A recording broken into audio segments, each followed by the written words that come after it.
Hello everyone, welcome to my channel. History का practice set important question UP TGT और PGT के लिए और भी सभी परीक्षाओं के लिए इम्पोर्टेंट है। इसका पहला प्रश्न देखते हैं। पहला प्रश्न है, दक्षिण के नासूर ने किसको बर्बाद कर दिया? ऑप्शन है अकबर, बी है अलाउद्दीन खिलजी, सी है शाहजहां और डी है औरंगजेब।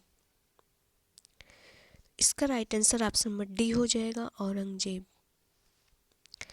1682 ईस्वी में अपने पुत्र अकबर द्वितीय का पीछा करता हुआ औरंगजेब दक्षिण भारत पहुंचा और वहां से वो फिर वहां से आने का अवसर प्राप्त न हुआ उसे, और दक्षिण भारत औरंगजेब का कब्रिस्तान सिद्ध हो गया। इस घटना को ही औरंगजेब के जीवन का नासूर कहा जाता है। तो right answer option number D हो जाएगा। नेक्स्ट क्वेश्चन देखते हैं।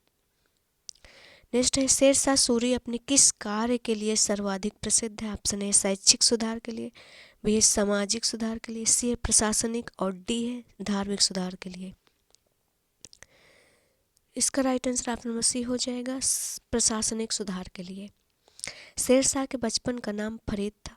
शेर शाह ने सत्ता प्राप्त करने के बाद अनेक सुधार किए, लेकिन उसके प्रशासनिक सुधार महत्वपूर्ण थे। उसकी लगान व्यवस्था नवीन थी और शेर शाह मध्य युग के महान शासक प्रबंधकों में से एक था। Right answer option number C हो जाएगा। नेक्स्ट क्वेश्चन देखते हैं। सर टॉमस रो को दूत के रूप में भेजा गया था। ऑप्शन ए औरंगजेब के दरबार में, बी है जहांगीर के दरबार में, सी है शाहजहां के दरबार में और डी है अकबर के दरबार में। तो इसका जो राइट आंसर हो जाएगा ऑप्शन नंबर बी हो जाएगा, जहांगीर के दरबार में। हॉकिंस के भारत से वापस जाने के बाद अकबर हॉकिंस के भारत से वापस जाने के बाद अंग्रेज कंपनी ने इंग्लैंड के राजा जेम्स प्रथम के राजदूत टॉमस रो को मुगल दरबार में भेजा। 1615 में जब टॉमस रो मुगल सम्राट जहांगीर से अजमेर में सर्वप्रथम मिला और वहां 1615 में सम्राट 1615 में मुगल दरबार में रहा और जहांगीर के दरबार में रहा और व्यापारिक सुविधाएं भी प्राप्त की। तो right answer option number B हो जाएगा, जहांगीर। नेक्स्ट क्वेश्चन देखते हैं। वे अमीर जिसके पूर्वज मुगल शासक में पहले ही सेवारत होते थे क्या कहलाते? तो ऑप्शन ए है शेखजादा, बी है मिर्जा, सी है खान खाना और डी है इनमें से कोई नहीं। इसका right answer option number D हो जाएगा, इनमें से कोई नहीं। चगताई वंश के शासकों द्वारा मिर्जा उपाधि का प्रयोग किया जाता था, जबकि खान खाना की उपाधि मुगल बादशाहों द्वारा विशेष सेवा के उपलक्ष्य में प्रदान की जाती थी और भारतीय अमीर संतानों को शेखजादा कहा जाता था। तो right answer option number D हो जाएगा। नेक्स्ट क्वेश्चन देखते हैं।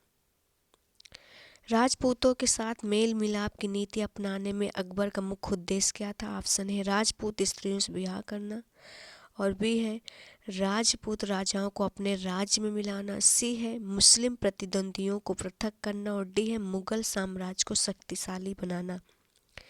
इसका right answer option number D हो जाएगा, मुगल साम्राज्य को शक्तिशाली बनाना। अकबर का राजपूतों के साथ मेल मिलाप की नीति अपनाने का मुख्य उद्देश्य यही था कि वो मुगल साम्राज्य को शक्तिशाली बनाना चाहता था। तो right answer option number D हो जाएगा। नेक्स्ट क्वेश्चन देखते हैं। मेवाड़ राज्य जो बाबर के समय से ही मुगल साम्राज्य को चुनौती दे रहा था, किसके समय पराजित किया गया? ऑप्शन है अकबर, बी है जहांगीर, सी है शाहजहां और डी है शेर शाह सूरी। इसका राइट आंसर ऑप्शन नंबर हो जाएगा बी, जहांगीर। राणा प्रताप की मृत्यु के बाद उनका पुत्र 1597 ईस्वी में सिंहासन रूढ़ हुआ। उसके भी मुगलों की अधीनता स्वीकार कर ली। 1614 ईस्वी में जहांगीर ने शाहजहां को मेवाड़ पर आक्रमण करने का आदेश दिया। शाहजहां के दबाव के कारण 1615 में अमर सिंह ने मुगलों की अधीनता स्वीकार कर ली थी। तो right answer option number B हो जाएगा। नेक्स्ट क्वेश्चन देखते हैं। नेक्स्ट क्वेश्चन है, शेर शाह के शासनकाल में काश्तकारों के अधिकार एवं दायित्व विधिवत मंजूर किए गए थे तथा उन्हें स्पष्ट रूप से परिभाषित किया गया था। यह शामिल था ऑप्शन है काबूलियत में, बी है पट्टा में, सी है सर्दिस में और डी है उपर्युक्त सभी में। तो right answer option number D हो जाएगा, उपर्युक्त सभी में। शेरशाह के समय किसानों को सरकार की ओर से पट्टे दिए जाते थे, जिनमें स्पष्ट किया होता था कि इस वर्ष उन्हें कितना लगान देना है। किसान काबूलियत पत्र के द्वारा इनको स्वीकार करते थे। तो right answer option number D हो जाएगा। नेक्स्ट देखते हैं, हुमायूं ने 1555 ईस्वी में दिल्ली पर फिर से अधिकार प्राप्त कर लिया। ऑप्शन है इस्लाम शाह को हराकर, बी है मोहम्मद आदिल शाह को हराकर, सी इब्राहिम को हराकर और डी है सिकंदर शाह को हराकर। इसका right answer option number D हो जाएगा, सिकंदर शाह को हराकर। हुमायूं ने 1555 ईस्वी में सिकंदर शाह को पराजित कर दिया और दिल्ली पर पुनः अधिकार प्राप्त कर लिया। यह युद्ध 22 जून 1555 को मुगलों एवं अफगानों के बीच सरहिंद नामक स्थान पर हुआ। इनमें अफगानों की बुरी तरह हार हुई थी और हुमायूं को दिल्ली और आगरा का ताज पुनः प्राप्त हुआ था।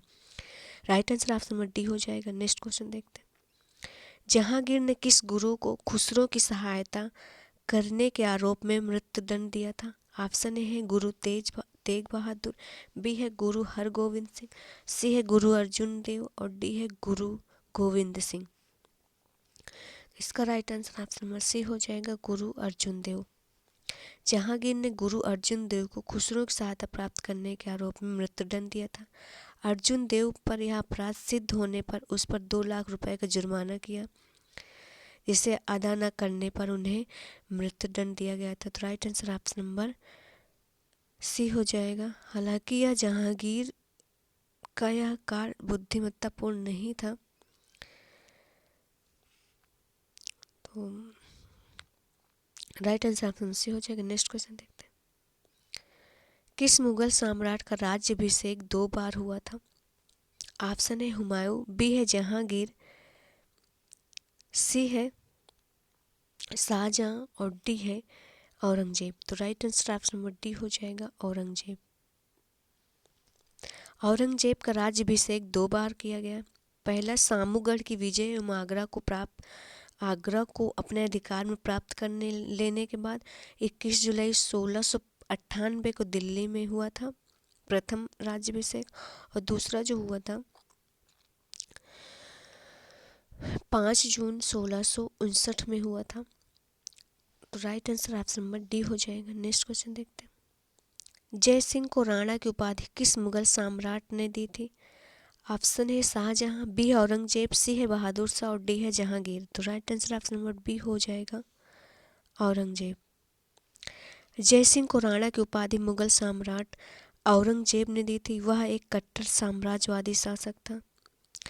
इसी क्रम में उसका मारवाड़ के साथ साथ आमेर के जयसिंह से भी युद्ध छिड़ा, किंतु अंततः 1681 में जयसिंह से संधि हुई, जिसके तहत जयसिंह को मेवाड़ का राजा स्वीकार कर लिया गया था। तो right answer option number B हो जाएगा। नेक्स्ट क्वेश्चन देखते हैं, औरंगजेब के समय में किस जाट नेता ने भरतपुर की स्थापना की। ऑप्शन है चूड़ामन, बी है गोकला, सी है राजाराम और डी इनमें से कोई नहीं। इसका right answer option number A हो जाएगा, चूड़ामन।